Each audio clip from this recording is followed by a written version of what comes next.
The data are very clear that the 400 million guns that we have in the United States, a country of 330 million people, contribute to this excess, unsurprisingly, contribute to this excess murder rate in the US. So lots of people look at this and think we're basically just completely screwed because gun politics are just frozen, right? Whatever your politics, whatever your perspective on this, like, gun policy has not changed very much in either direction over my lifetime. That's unlikely to change in the foreseeable future. The good news is the fact that gun violence is a function not just of gun availability, but also the willingness of people to use guns to hurt one another gives us a second path to trying to make progress on this problem. Hello and welcome to tonight's Commonwealth Club World Affairs program. My name is Stephen Raphael, Professor of Public Policy and the Director at the Institute for Research on Labor and Employment at the University of California, Berkeley, and your moderator for this evening. The United States has a high murder rate when compared to other industrialized nations. While we don't necessarily have higher crime rates, our crime is more lethal. An obvious factor that distinguishes us from other countries is the large number of firearms in private hands. We appear to be at a policy stalemate in terms of how to respond to gun violence, with different sides of the debate disagreeing fundamentally about causes and potential solutions. However, what if all sides misunderstand the problem? Moreover, what if the common narratives about gun violence are preventing us from seeing and taking concrete steps to reduce gun violence, even steps that are possible given current political constraints?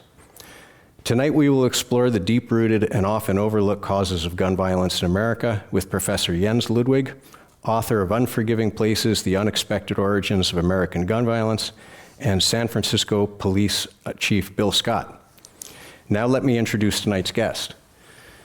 Jens Ludwig is a distinguished service professor at the University of Chicago and Pritzker Director of the University of Chicago's Crime Lab. He also co-directs the Education Lab and co-directs the National Bureau of Economic Research's Working Group on the Economics of Crime.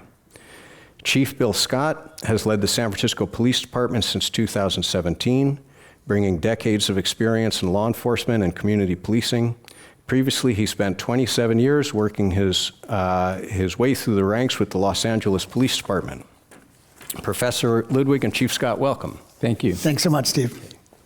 So I'll begin with you, Professor Ludwig. You begin the book with a discussion of conventional wisdom on the right and left regarding the causes of gun violence, with the right emphasizing the moral failings of offenders and the left emphasizing the availability of guns and economic and social inequality. You argue that both sides are wrong. Why?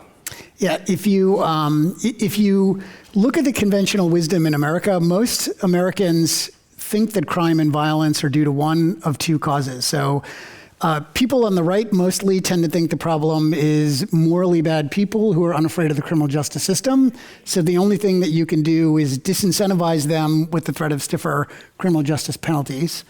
People on the left tend to think that the problem is one of economically desperate people doing whatever it takes to make ends meet.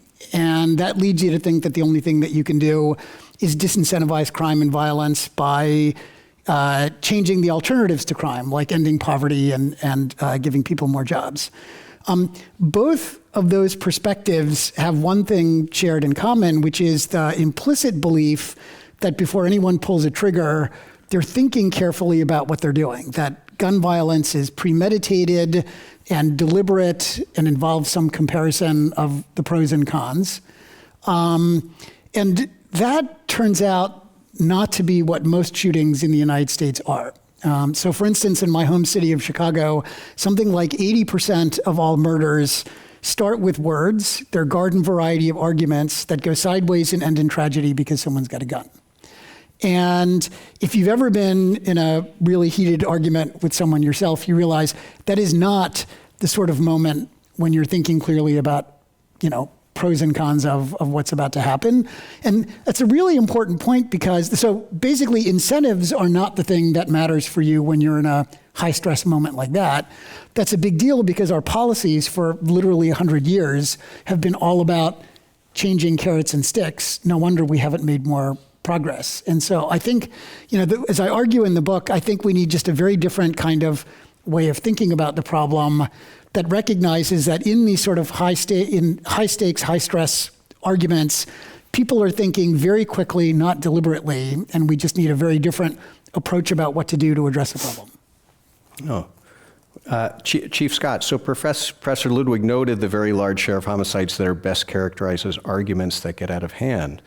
Over your long career, both as chief of the San Francisco Police Department, but also your work with the LAPD, can you speak to the role of firearms in escalating such situations? And maybe also if we can just have a general comparison with other countries and maybe how we think such situations resolve differently because of what's different about the U.S.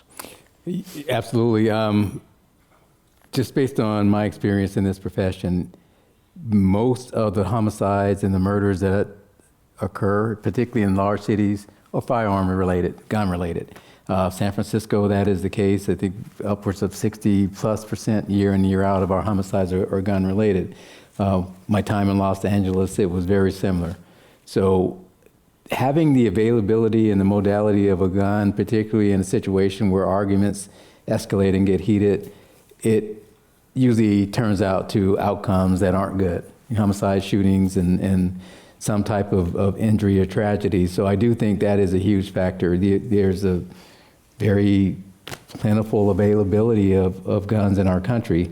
And a lot of times guns get in the hands of people who may not use them responsibly, which I think contributes to this issue that we're talking about.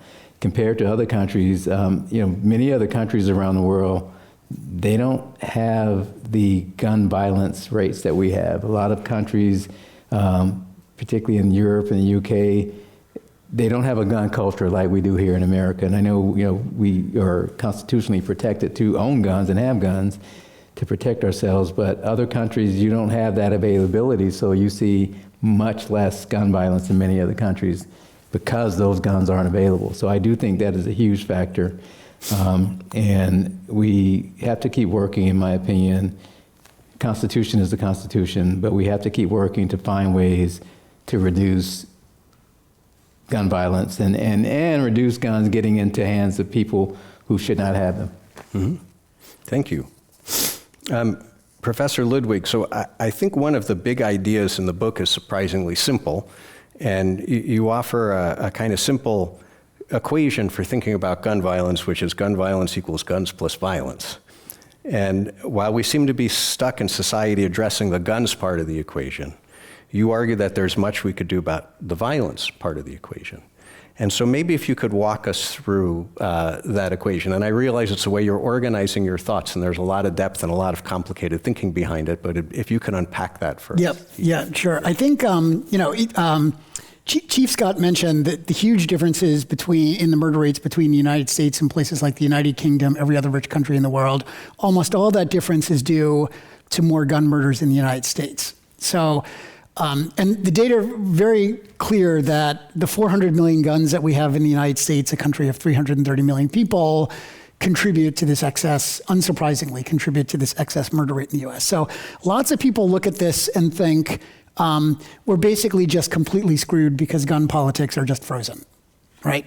Whatever your politics, whatever your perspective on this, gun policy has not changed very much in either direction over my lifetime. That's unlikely to change in the foreseeable future.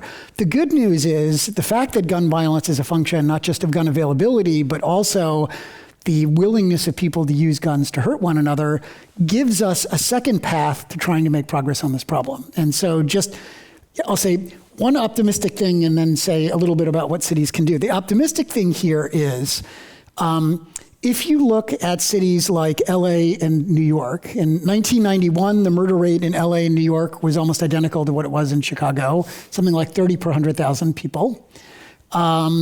By way of comparison, the murder rate in London is usually like 1 or 1.5 per 100,000, just to give you a sense for how insane a murder rate of 30 per 100,000 is.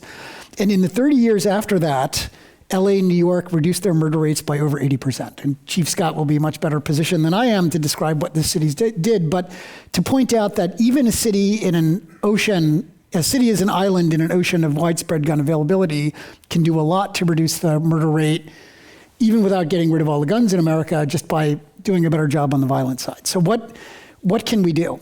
LA and New York over that 30-year period had the advantage of being able to throw a lot of money at the problem, right? And they did a bunch of other things as well. But if you're looking forward now at the choice set for American cities in addressing this problem, think about your favorite solutions to the gun violence problem. Depending on your politics, this would be like more prisons, more police, more K-12 schooling, early childhood education, drug treatment, mental health, whatever your favorite thing is. Basically throw that out the window for at least the next 4 years. Because almost every city in the United States, certainly the cities like Chicago, Philadelphia, Baltimore, Detroit, all the cities where the gun violence is mostly concentrated, are going to be in huge budget trouble for the next couple of years. And their states are not going to be able to bail them out. And it certainly doesn't look like Washington, D.C. is going to bail them out. So I think the book suggests two sorts of optimistic paths forward for things that we can do that take no money. So I'll just... A couple years ago, we were talking to the guy who was running the juvenile detention center in Chicago. So this is on the west side of the city where the juvenile justice system holds the highest risk kids in the juvenile justice system. And he'd just taken over a federal judge took the place over. This guy comes in and he's like, I don't have any money, but I've got an idea of one thing that we could do. The kids go to school in the morning. In the afternoon, they sit around and just watch TV for 6 hours in the common area while a guard stands against the wall and watches them. And he's like, I think we can do something more developmentally appropriate than that. And so what did he do? What he did, let me explain what he did by analogy to poker. If you talk to a poker player, and you ask them how they got better at poker, they say one of the things that they very quickly learn through trial and error is, if you're playing poker and you get emotional, that's sort of driven by the sort of fast thinking that people engage in. You get emotional, poker players call that going on tilt, named after a pinball machine. If you smack it or you lift it up, it gives you an on tilt error message. You get emotional, you walk home at the end of the night, you're like, oh my God, I did a terrible job. And poker players describe learning to recognize what triggers them to go on tilt and get them off it. So we worked with the administrator, and poker players learn that through trial and error. If you're a 16-year-old kid growing up on the south or west side of Chicago, trial and error is a very dangerous way to learn what the right way to navigate your social environment is. And so basically, we've come up with these social programs informed by behavioral economics that let kids learn through low-stakes sort of exercises or simulations through trial and error and feedback what is the right way to navigate these sorts of settings. We did that in the juvenile detention center by training the guards, and that reduces recidivism by like 20% at no cost, right? And so that gets you to think, why aren't we doing that in every detention facility? Why aren't we doing that in every public school in America where there's just lots of low opportunity cost time? The one other quick thing that I will mention is another thing that cities could do that wouldn't cost much money or any money is to draw on an insight from, the urban planner Jane Jacobs 60 years ago in her book, The Death and Life of Great American Cities, talked about, she observed that similarly poor neighborhoods in New York had wildly different levels of crime and violence, and she attributed that to differences across neighborhoods in the presence of eyes on the street. Notice the eyes on the street should make no difference under conventional wisdom, right? If shooters are either psychopaths or economically desperate, they'll just wait for the eyes on the street to go around the corner and then do their crime. Conventional wisdom would say violence interrupted is just violence delayed.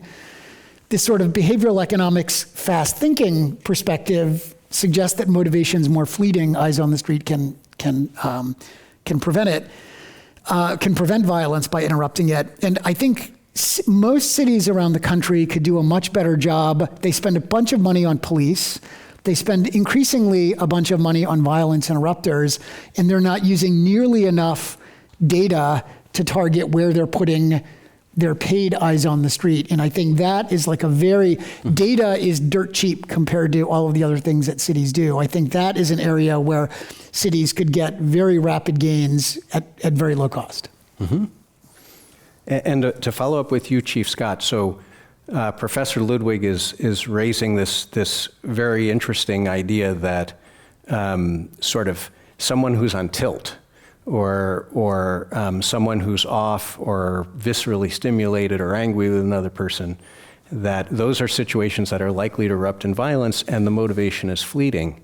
And in his book, he cites this interesting statistic that the average officer in Chicago makes one arrest every 3 months, and much of what's happening on patrol is intervening with people that are on tilt, to continue with the metaphor, diffusing situations and solving problems.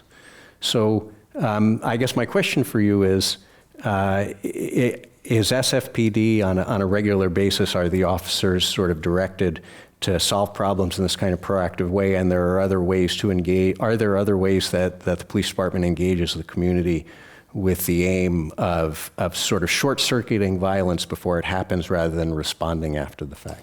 Absolutely, and the professor hit on a couple of key points that, although we don't prescribe exactly to everything that you just said about eyes on the street, but we do a lot of that conceptually. For instance, using data to identify who the individuals in this city are who are most at risk of being either a victim of gun violence or committing an act of gun violence. We invest in that data. And we've been able to work with nonprofits, particularly the California Partnerships for Safe Communities, the University of Pennsylvania, to cull this data. And we went back several years and identified about 200, 250 people that we felt were the most at risk of either being a victim of gun violence or perpetrating. And it wasn't necessarily eyes on the streets concept, but what it was and what it turned out to be, and this was very important for our city, we found ways to engage with these individuals, and in some cases their support networks, their families. We do it through a system, a methodology that we've termed community safety call-ins. We contact the individual, usually a police officer. We have a lieutenant that's in charge of this effort, and we make a connection and try to get them to come and sit down and talk, not only with us, but us and other people who can help when people are on tilt, even before they get on tilt, help try to manage this situation so this person can get whatever help, resources, support they need to not go out and either get themselves in a situation where they become a victim or they shoot somebody. And as simple as that sounds, it's a lot of work. We had some growing pains in getting enough trust in the community for people to actually engage in that way with us. But over this past year and a half, those engagements have gone up in the hundreds. Mm-hmm. And we were talking about a group of about 250 people in this city. And the result of that, in part, not in full, but in part, is in the areas of town where we focus this effort, which are the areas that drive our gun violence. We saw a 50% reduction in shootings and homicides, particularly gun-related homicides in these areas, which is the southeast part of San Francisco. And it yielded some amazing results. So the University of Pennsylvania did an evaluation of this work, because the other part of this is, if it fails or you do get involved in gun violence, of course, we're going to investigate those cases vigorously, and you have the consequences of the criminal justice system. We would rather not have that happen. We'd rather try to get in front of it. But we've seen some very, very promising results, and the evaluations was very conclusive that this strategy is working for us. So it's something that we plan to carry forward. We were able to get, fortunately, a grant from the state of California that totaled over $5 million to get this work started, because these service providers, of course, there's a cost to that. When you get life coaching and violence interrupters that are actually contracted by the city, there's a cost to that. So this grant helped us get this program started. Of course, there's cost for our personnel, there's cost for training and those types of things. But a lot of what you said, Professor, in terms of the data that allowed us to identify who our most at risk people are, was our key to starting to significantly drive this gun violence down. So I think those concepts are really, really key. And unfortunately, data is out there, but oftentimes we don't use it. Yeah, and can I just piggyback on this? So as the chief mentions, there's a lot of predictability in who's at highest risk. Right. across people, but there's also a lot of predictability by time and place. So let me just give you one example for what that looks like. On the south side of Chicago, there's a liquor store at 57th and State Street that's open till midnight. Almost every other liquor store on the south side closes at like 9 or 10 at night. And so up until 9 or 10, everybody's going to their local neighborhood liquor store with all the friends, the people they went to high school with. And then between 10 o'clock and midnight, all of a sudden you've got all these people from all over the south side of Chicago who are now locked out of their local liquor store, still want to keep drinking. They all converge at 57th and State. I've got a beef with you because of this thing that your girlfriend did to my sister 2 years ago, and I've got a beef with you because of this other thing. And there we are standing in line at this liquor store between 10 and 12, and you look at the crime data and you can see there's a huge spike in shootings predictably over and over and over again during this window, right? And San Francisco, LA, New York, there are a bunch of cities that are doing a really good job using data. There are not nearly enough cities fully utilizing that. And it's like we're giving up a chance to get way more crime prevention from the money we're already spending on police and violence interrupters by not using the data and putting either a cop or a violence interrupter, put somebody there at 57th and State between 10 and midnight, in addition to focusing on the high-risk people, just a really low-cost way to sort of force multiply the money that we're already spending on this stuff. Can I ask a follow-up question for both of you? And maybe we can use the example of the liquor store. So if police officers there or violence interrupters there, that's a partnership, right, between two different organizations that have the same objective. But I would guess on some level the violence interrupter their credibility and their power depends on their independence and their ability to kind of operate on their own independently of the police department. So I wonder maybe if you can comment on how police and violence interrupters interact with one another, and is there tension, and how is that navigated typically in Chicago and San Francisco? Chief, please. Yeah, absolutely. So this is a lesson that I learned by trial and error. My first experience actually really engaging with violence interrupters was during my time in Los Angeles. I was a captain of a station at the time, and we had a pretty significant gang violence problem that resulted in a lot of shootings and a lot of homicides. And so we started to engage with a group of violence interrupters that were very rooted in the community. They had a lot of street credibility. And I recall going out to a homicide scene about 3 o'clock in the afternoon. It was about 2 blocks from a high school. It was a pretty bad deal. And by this time, I started to get a relationship with the violence interrupters, or the interventionists, as we called them back then.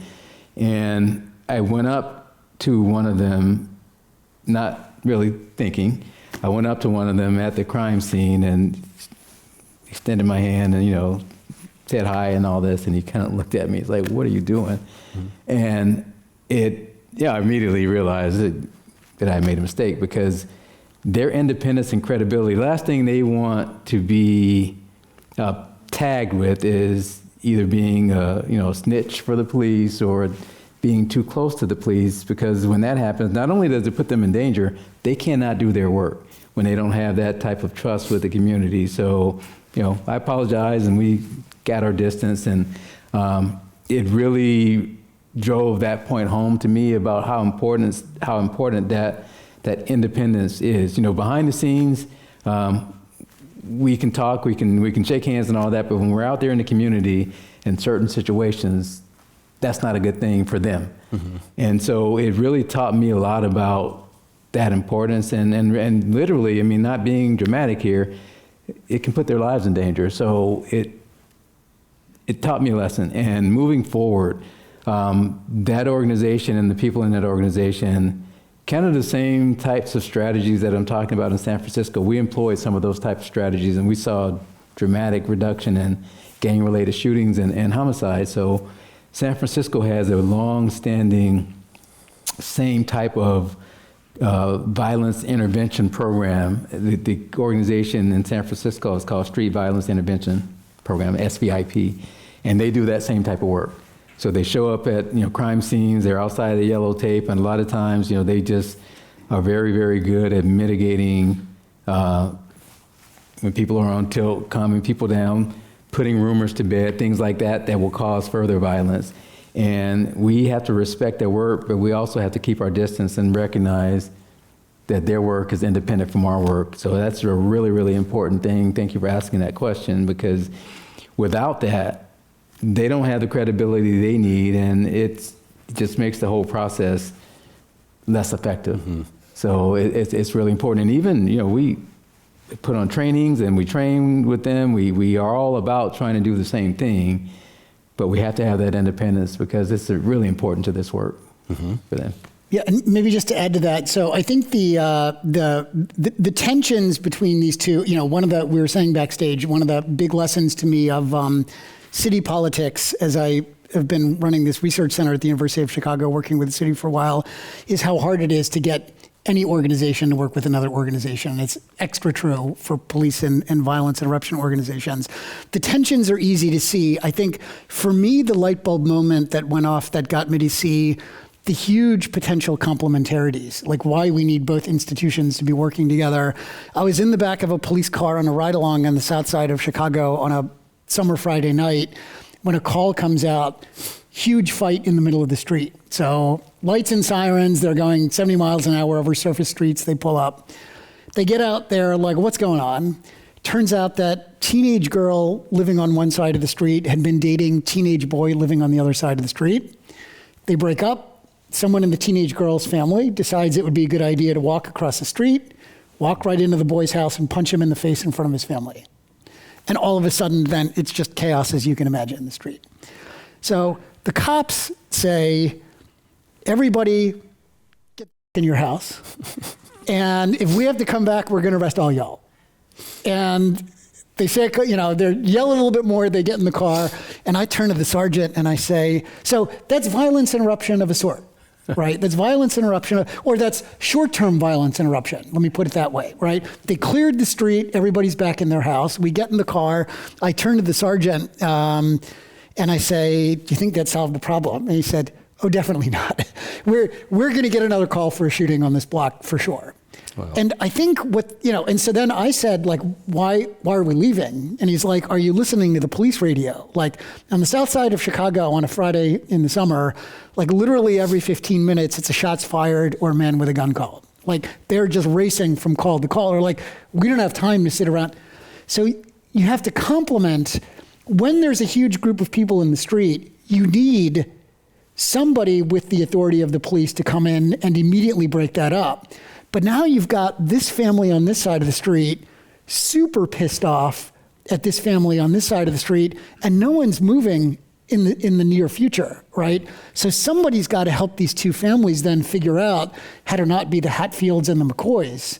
And that's got to be someone other than the police as a complement to the police. And I think violence interrupters are more or less the only solution, and a good solution, right? Because that's their training, that's their temperament, that's their, and I think, again, that helped me sort of see how important it is to overcome these sort of institutional tensions, because they really are so complementary in what they can both do.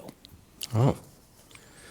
Okay, well, that's a nice sort of segue to the next question I wanted to ask you. So for our listeners, Professor Ludwig is the director of the Chicago Crime Lab that has pioneered using randomized controlled trials where people are randomly assigned to treatment and a control, just like a drug trial, to study interventions to prevent violence, prevent crime. And the book has many examples of programs intervening with young kids in middle school who have not gotten in trouble, as well as people with pretty lengthy rap sheets who are adults, as well as people in the juvenile intake center, that basically try to provide people with cognitive tools to deal with conflict in a different way. And in your book, you make a distinction between System 1 and System 2 thinking, and how these interventions are meant to move people away from System 1 to System 2 thinking. Maybe if you can unpack these ideas for us, and then also talk about these interventions and what they're showing, because they all have kind of a common finding. Yeah. So, I think one of the big breakthroughs of behavioral economics over the last couple of decades is that our minds actually have two channels of thought not just one, and we're only aware of one. So the little voice in your head that you think of as thinking, that's slow, deliberate, to the extent to which we're ever rational, it's that little voice in our head that has the capacity to do it, even though that voice in our head is not always rational. So psychologists call that slow thinking or system 2 thinking. Very powerful, but very, very mentally taxing. If you think about how exhausted you are after doing 15 minutes of the crossword puzzle, you need a break. So it's so mentally taxing that all of our minds have developed a different type of thinking, which happens below the level of consciousness, very fast, a bunch of automatic responses that we do in almost involuntary way to be adaptive to things that we see over, routine low-stakes things that we see over and over again in our daily lives, right? And at a high level, the argument of my book is that gun violence is much more driven by this sort of fast system 1 thinking than we've appreciated, and all of our policies have been designed for the system 2 slow, incentive responsive part of our brains, which accounts for just a small share of shootings in most American cities.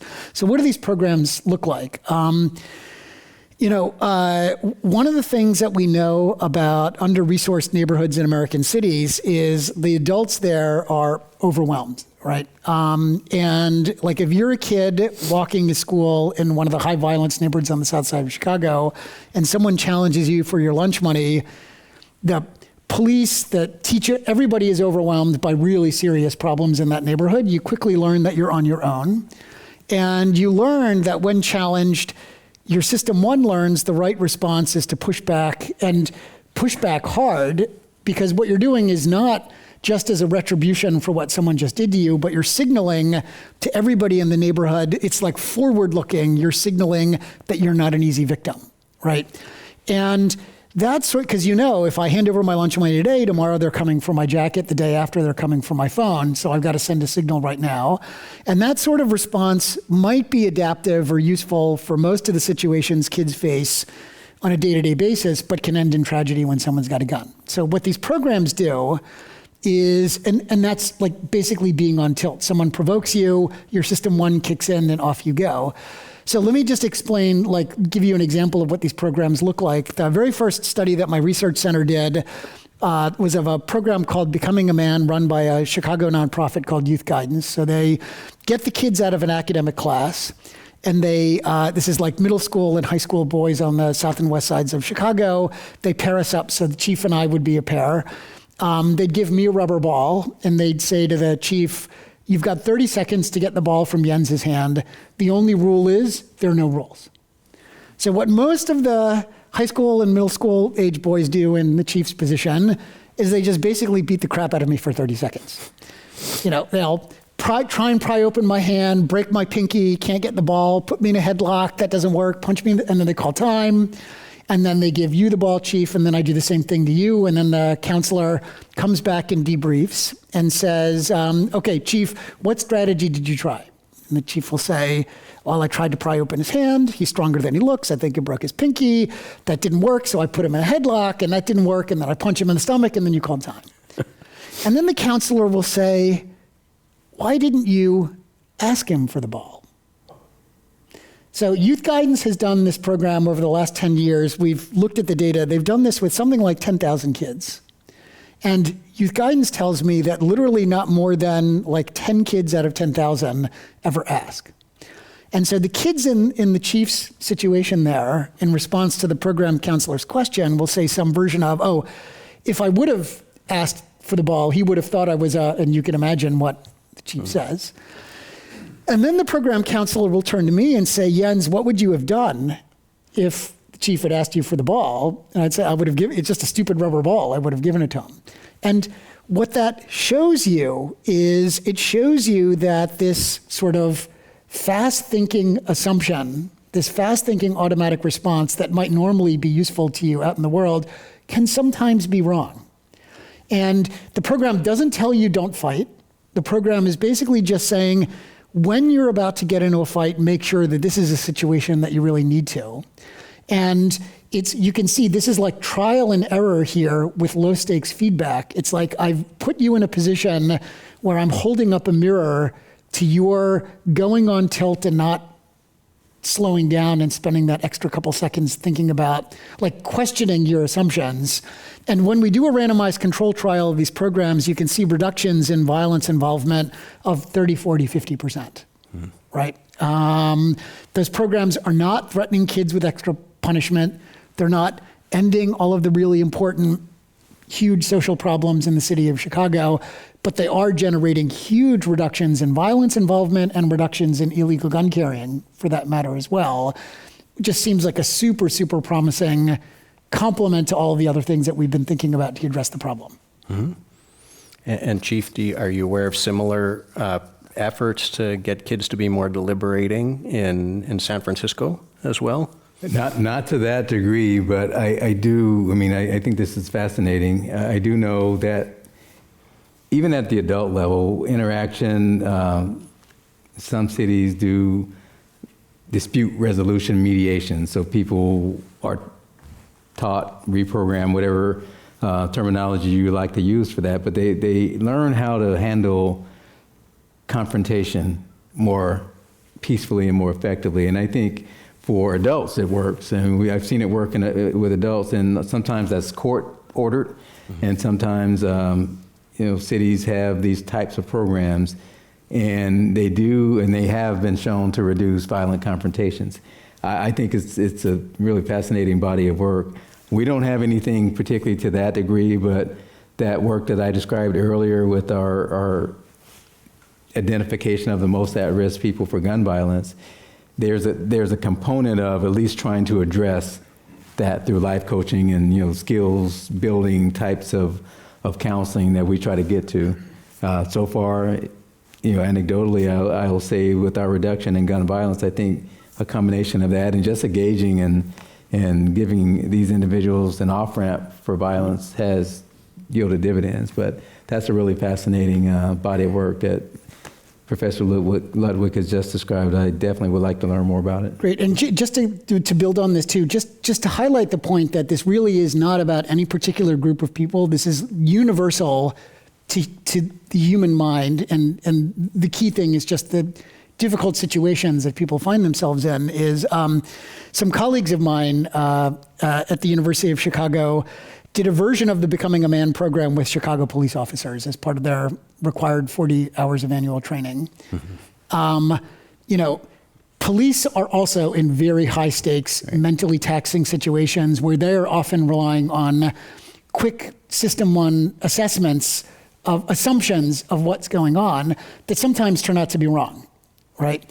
And so they used some sort of like AI-driven force simulator that also gives cops, the real Chicago cops in the training academy, a chance to, through trial and error, see when their system ones are making a mistake, get them to realize, like, in certain situations, it is worth the extra 3 seconds to just question your assumption, make sure that this situation is really what you think it is. And that was also structured like a randomized trial. The cops go through the training. They go out into the city of Chicago and do their normal patrol activity. We look at their activity data afterwards, and you can see big reductions in police use of force. So there's a bunch of uses of force that turn out to be avoidable. Reductions in low public safety value arrests for minor stuff. There's a saying, sometimes people talk their way into jail. Cops who've been through this training, I think, are less vulnerable to thinking that it's a good idea to let someone talk themselves into jail. And you see a narrowing in racial disparities in the arrests that police make as well. So just universal idea can be super helpful in all different parts of the criminal justice system, not just with the young people that are disproportionately driving the crime problem. Well, to build on that a little bit, so I know in trainings for de-escalation, the three sort of keys that are always brought up are time, distance, and cover. And obviously the distance and cover, is protective, but why time? Why would is there something about what Professor Ludwig is saying which is applicable to the decision making in a tense situation where time would give people to move to system 2 instead of system 1 thinking? Well, yes, time gives you an opportunity to think things through. to not be rash in your decisions, if you're able to do it. And that's why distance and cover are so important, because if you keep an appropriate distance, you have usually more time to react before that person can be a threat to you. Now, if a person has, a gun or a rifle or whatever, where distance is really, unless it's a long, long distance, it really doesn't factor in that way. But even that, if you have cover, if a person is armed, you have more time before you have to react. So it is really important to de-escalation. We have this, this thing that we call putting either, friction in our training or our policies, friction to kind of force you to slow things down a little bit. And that's what, finding cover, allowing yourself or positioning yourself tactically where you have more time before you have to react. Really, really important to de-escalation. Policy friction, requiring on a traffic stop, our officers have to, explain the reason that you're stopped. Just don't go right for the ticket book. So you allow people, number one, you give them a voice, and that de-escalates things a little bit. And people want to know, what is the reason that you stopped me? So those things that are infused in our policies also allow for more time to calm things down before it escalates. And does it always work? No, but when you do those things appropriately and properly, you're going to give yourself a little bit more of an advantage to have better outcomes, because you are able to think things through. You don't have to act by necessity of survival, which oftentimes you just revert to instincts and training, and all of a sudden we have an outcome that we may not have wanted to have. So those things are really, really important. Maybe to stick with this topic just a little bit more, Jens, so we've talked about the importance of deliberate thinking and encouraging that and providing young kids with those tools, and the importance of that in policing. Maybe, Jens, could you talk a little bit about the READY program and that type of intervention with people that are fully grown adults, oftentimes with lengthy rap sheets and sometimes violence in their past? And what are the similarities, and what do we learn from the studies of that? And maybe even describing that program for the... Yeah, so some of the early, as Steve mentioned, some of the earliest of these sort of behavioral economics programs that we were working with the city of Chicago and nonprofits to test worked with school-age kids, whether or not they were in school. And one of the things that was a big surprise to me in looking at the data was how many of the shootings occur from by people who are between, say, 18 and 34, 35, something like that. Like way more adults involved in this than I'd anticipated originally. And it's a big problem because the American social safety net basically is for women, children, and old people. And the assumption is that working age men will be working. And maybe in certain times and places that makes lots of sense, but we can see that there are certain times and places where it's not clear that makes as much sense. So there's no federal safety. So this READY program basically was an attempt in the city of Chicago to try and fill the void for guys who were at really high risk for gun violence involvement. Like when you think back to the 90s and people were using the term super predator, that would have led you down a line of thinking to just write this whole population off. We worked with Heartland Alliance, a nonprofit in Chicago, to provide them with a subsidized job and then some version of kind of like the Becoming a Man program that I described before. And you can see that the rate at which people are arrested for gun crimes goes down. The data is a little noisier than you would like, but it looks like their rates of gun crime involvement go down by maybe as much as like 60%. So that shows you, like, for 6 months of programming for your risk of gun crime involvement to go down that much, like these people cannot be intrinsic super predators who are incorrigible or whatever for a little bit of social programming to change their behavior so much. I think the big challenge now is how do we scale something like that in a world in which the federal government doesn't have any natural funding streams to do that. May I, of course, just come in to support what Professor Ludwig is saying? We found almost similar data with our shooting analysis, or shooting reviews, as we call it. the majority, there weren't people below 18. They were in their upper 20s and from 28 to 40. That was the majority of our people who were the most at risk for shooting. And to your point, Professor, there is just not a whole lot out there by the way of programming for that population. So for us, that's where the services and the community safety meetings that we're trying to invite people to try to get them connected to help. And that's where the grant came in. It was a state of California grant. A new round of grants are being applied for right now to continue this work. But I think to your point, and what's really important for the public to hear is that there is not a whole lot out there by way of programming for that population. Mm-hmm. For kids, there's a lot out there. Everybody wants to save our kids, and that's a good thing. But there's a population out there that is involved in this cycle of gun violence that is just not a whole lot out there. Mm-hmm. So that's a really, really good point. And who frankly are still young. Right. Yep. Yeah. Maybe as a final set of questions before we go to audience questions, I love the gun violence equal guns plus violence, but I want to push back just a little bit. And the one concern that I have is to what extent does a social setting where there are a lot of guns available create an interaction effect between those two things. So if gun carrying becomes a logical response to the prevalence of guns among people you might come into conflict with, cognitive behavioral therapy might omit, might diffuse a few situations, but we just have many more situations. Or if we have a lot of prevalent illegal gun carrying and people see a crime and they're afraid to call the police, or they're afraid to cooperate with an investigation, I wonder if how much progress we can make only on the trying to intercept violence question and not do something about the availability of firearms. Yeah, I mean, maybe just a two-part response, and then we'll go to the audience questions. So, Jane, as I said before, Jane Jacobs was writing about the importance of eyes on the street back in the early 1960s, and she was talking about neighbors and their willingness to step in.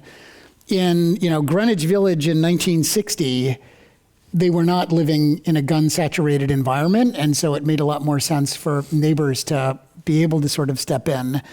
I think in 2025 America, what it highlights is we need paid people working through institutions that are willing to step in and do this even in the present. So that is both police and violence interrupters, I think, are the only two institutions that are willing to go towards man with a gun calls rather than run away from it. And so I think informal social control by neighbors is intrinsically going to be limited in an environment where there are so many guns. And the other sort of part of your question is, it sort of has the flavor of, in a world in which we have so many guns, can we really change the violent behavior so much? And the only thing I would say is I would just go back and point to LA and New York, right? Mm-hmm. In 1991, if I could transport myself back in time and go to LA or New York in 1991 and say, good news, over the next 30 years, your murder rate is going to drop by 80%. People would think I was completely insane and that it was impossible, and yet it happened, mm-hmm. right? And so I think that is kind of the North Star for what every American city, whether or not you use the exact policy mix that those two cities used, it shows you that huge, almost unimaginable progress is really possible. Okay. Would you like to add anything about cooperation with the public? What I will add to that is it's critically important to this work that there's a degree of public trust where people feel comfortable enough, because there's a lot of dynamics at play here. Number one, they need to feel comfortable with calling the police and that we're going to act appropriately and protect people where we can. But the other thing is in certain environments, there's this culture of a community culture of, if you call the police, then you're going to have trouble in that community. So that's really a more difficult thing to address, mm-hmm. because it can be so deeply rooted. However, what I've seen, though, as we get better and better with what we do and engaging with people, engaging with support networks, families, we do tend to build that trust. And we see people that are more willing to cooperate. And it makes a difference because oftentimes I've seen so many situations where people will take matters into their own hands because they don't have any confidence that either their cases are going to be, taken seriously or worked appropriately, or whatever factor it is that's shaking their confidence. So people will go out and take matters in their own hands, and I'm talking about retaliatory shootings and things that really make the violence spiral upward. So our role is critically important. Is if we do our jobs effectively, we start gaining trust with the people that we serve, particularly in communities hardest hit by this type of violence, the results can be stunning. Now, I was in LA with that transformation and saw it firsthand. So night and day from the early 90s to the time that I left there in 2017, a lot of it was people in the community willing to talk to us, willing to work with us, and not being afraid to do that. And I think you see that in parts of San Francisco now. We get a lot more cooperation, and the results are our homicide clearance rates last year were, close to 90%. And this year, we've solved more cases than we've had murders in the city. So that cooperation is happening. And I think for police agencies to be able to work effectively, get the confidence of the community, you start to get better cooperation, and you start to see things shift with that cultural dynamic of, hey, we don't want to talk to them, and that's a big deal. That's great. Okay. Well, we have some excellent questions from our audience, so I'd like to ask a few. The first is, how has America's history of racism influenced our view of gun violence, and what interesting research have you come across that has influenced these narratives? Well, I will just say the disparities, particularly in major urban cities, are phenomenally skewed toward people of color being victims of gun violence, and on the other side, perpetrators. In our city, our gun violence research, and this was over the span of 4.5 years, the numbers were something like 68% of our victims were either African American or Hispanic, Hispanic, and about 70% were men. Mm-hmm. And I don't think that's an anomaly. I think many major cities, you see those same dynamics. So can I say that racism played a part in that? I don't know, but I think some of the challenges that we have in some of the hardest hit communities that are byproducts of systemic historical racism, lack of health care, educational systems that are not what they need to be, job opportunities, it just goes on and on and on and on. I think those things factor into this issue that we're talking about. And I do think that it probably adds to this equation in some form or fashion. I know there's quite a bit of research out there on these things, but I think there's some connections, absolutely.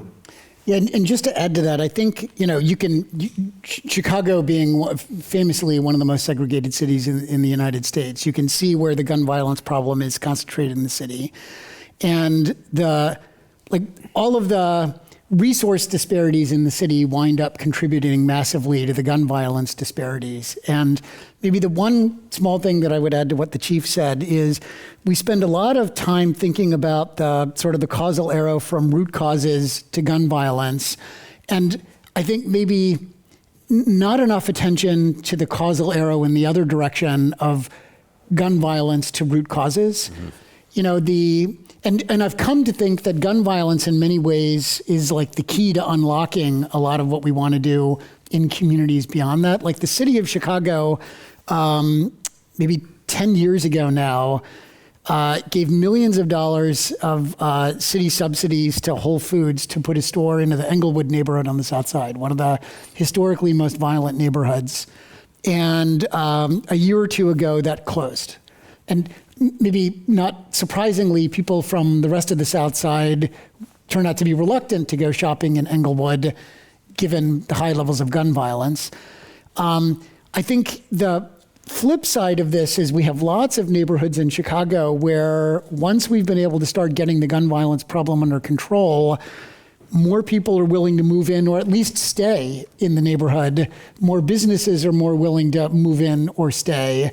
And that turns the gun violence problem from a huge headwind to community development into a tailwind and can turn some of these vicious cycles into virtuous cycles for communities. Okay.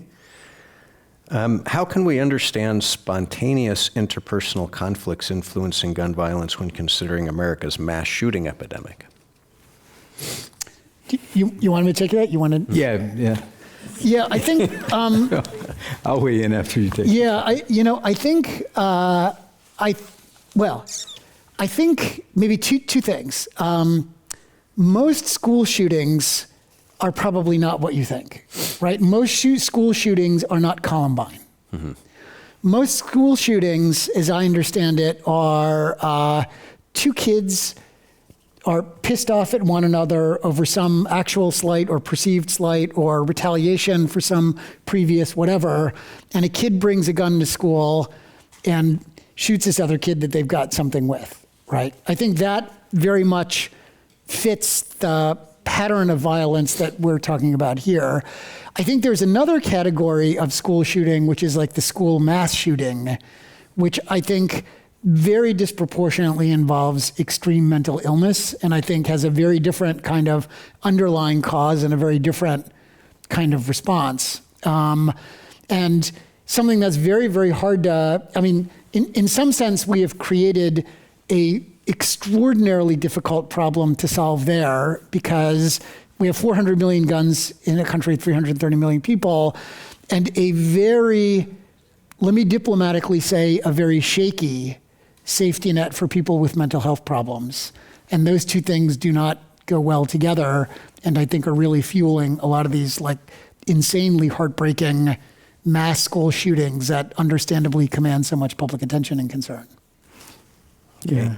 The only thing I would add to Professor Ludwig, most of what we deal with are the spontaneous type of shootings. And I think to the professor's point, when you have the pre-planned, premeditated, mass shooting, whether it be at a school or anywhere else, that's a whole different set of circumstances. And oftentimes, when we look back at these individuals who commit these shootings, particularly the ones that live to talk about it, the signs were there. Mm-hmm. The mental illness, the manifestos, the drawings, the behavior, whether in school or at work, or the relationship that went bad, or the rejection, like in the Santa Barbara shooting. The signs were there, and oftentimes, for whatever reason, those signs don't come together in time for prevention. The ones that you don't hear about is the ones where those things do come together and these shootings are prevented, and that happens more than people know. But I think there are very distinctive differences between somebody who gets upset and loses it and just opens up on a crowd of people because they're angry, which is pretty rare, or somebody that's shooting at this person over here, misses their target and shoots 3 other people. Still a mass shooting, mm-hmm. But it's a different thing. That's the spontaneous one, and I think that's where the availability of guns with somebody who doesn't know how to regulate their emotions or their anger, that's that situation. And all the things that we're talking about, particularly in this state, we have some of the most restrictive gun laws and pre-checks and psychological checks and waiting periods than most states in this country. Now, we still have our share of shootings in the state, but our gun laws are pretty stringent. Mm-hmm. And I think that does prevent some guns from getting in the hands of, at least legally getting in the hands of people who should not have them because they can't regulate, or all those signs that I talked about that indicate that this person is going to kill a lot of people or try to kill a lot of people. A lot of those signs are there. Mm-hmm. Either the mental illness or the psychosis or whatever is driving that person to think the way they're thinking. But that's not the run-of-the-mill problem in this country. It's the day-to-day violence that is killing people en masse. Mm-hmm. It's the day-to-day, and that's the spontaneous, too many people having guns in their hands. Yeah. So we have another question that's related. Don't gangs play a major role in gun violence? In Chicago, the number of gangs increased, creating more turf wars. How do interrupters deal with that? And maybe I would add, both questions are getting at this issue of whether gun violence is instrumental trying to achieve some objective versus spontaneous. And maybe should we think about gang violence that way? And to what extent is gang violence also arguments that get out of hand? Yeah, there are definitely gang wars over drug selling turf, especially on the west side of Chicago. So the Eisenhower 290 interstate connects the suburbs to downtown Chicago. It's got 2 parallel surface streets that run along the highway. Easy to get on and off. It's no wonder they call that the heroin highway. There's just tons of violence between the gangs to control those corners. But most of the shootings involving gang members are not gang wars over drug selling turf. We can see this in lots of different data sources that point to the same conclusion. Like, let me just very quickly, I was driving around with the head of the gang homicide team on the south side of Chicago. In the 70s on the south side, the nickname for that neighborhood is called Terror Town. The detective is describing the latest murder that he's working. Kid from one gang gets off the subway, steps on the sneaker of a kid in another gang. Kid whose sneaker gets stepped on said, "I think you should apologize," but probably not that politely. The kid who stepped on the sneaker said, "I don't think I'm going to apologize. I don't feel like it," but not that politely. And then one kid winds up dead. Mm-hmm. So it is true that a kid from one gang wound up shooting a kid from another gang, but it's not over my gang wants this corner because this is a particularly lucrative sort of drug selling spot. I think that's what most of the gun violence seems to be, against a backdrop of lots and lots of kids having all sorts of different gang and clique affiliations. Mm-hmm. Well, in San Francisco, our research showed that it's a little over half of our shootings. I won't go as far as to say gang involved because we call it group involved, group dynamics. And some of those groups are gangs that we have, based on our training and the history of those organizations or those groups, they are gangs. They're legitimate, bona fide gangs. Other ones are like neighborhood cliques of groups of people that are, just they bond, they hang together. The example that you gave, somebody steps on somebody's foot at a party and it sparks into a fight and somebody gets beat up and then the retaliation is the shooting. Mm-hmm. Because this group is mad at that group. So there's a lot of that. So we define it here more group, and those cases where we can prove to the penal code definition of a gang that it is actually a gang, then we go in that direction. But a lot of it is just groups. And I think those group dynamics, at least in this city, it drives its share of violence. But when you know that those groups exist and who belongs to them, I think you do have, and we found this to be true, you have a better opportunity to address not only the problem, and that's where the interrupters come in and the intervention workers, calling them in to these safety meetings, but also understanding the historical dynamics. There are groups that have never gotten along, and it plays into our ability to really to mitigate these issues, because if you have a person who cannot safely or doesn't feel safe leaving their neighborhood because some other gang or group across town, if you get caught in that neighborhood, you're going to be assaulted or shot or killed or whatever. It makes it really hard to do a lot of the things that we try to do, like, hey, if we can help you get on your feet and get a job, you may have to leave your neighborhood. Mm-hmm. And so those things have to be addressed and mitigated, and those resources have to be available. And sometimes the answer is, if you have a relative in another city or state where you can leave this environment and get a fresh start, that may be the answer to keep you alive and keep you out of harm's way. And we've had people to do that. So I say all that to say this, with gangs, and this is what I saw in LA because I worked gang homicide when I was in Los Angeles. You have a identifiable group that you can help, that you can work on. Mm-hmm. And I think one of the things that led to LA's decline in violence is that gang phenomenon that was happening in the late 80s and 90s was addressed. And those gangs were, focused on, and the people in those gangs were focused on, And gang violence in that city is nothing like it was then. Still have gangs, but not like what it used to be. And I think San Francisco is a similar story. Yes, we still have gangs, but nothing like it used to be. And I think when you start to whittle that down, when those violent dynamics are so prevalent, it does address some of the issue that we're talking about, and it allows us to reduce the gun violence in our cities. Well, on that hopeful note, I think we're out of time. And for those who submitted questions I didn't get a chance to ask, I will provide them to our speakers. But please join me in thanking Professor Ludwig and Chief Scott for a great conversation. Thank you. So we encourage you to pick up a copy of Yen's book here or at your local bookstore. And for more information about membership or upcoming in-person and virtual Commonwealth Club programs, please visit www.commonwealthclub.org. I'm Stephen Raphael, and thank you, and take care, and have a good evening, everybody. Thank you. Thank you so much. Thank you. Thank you.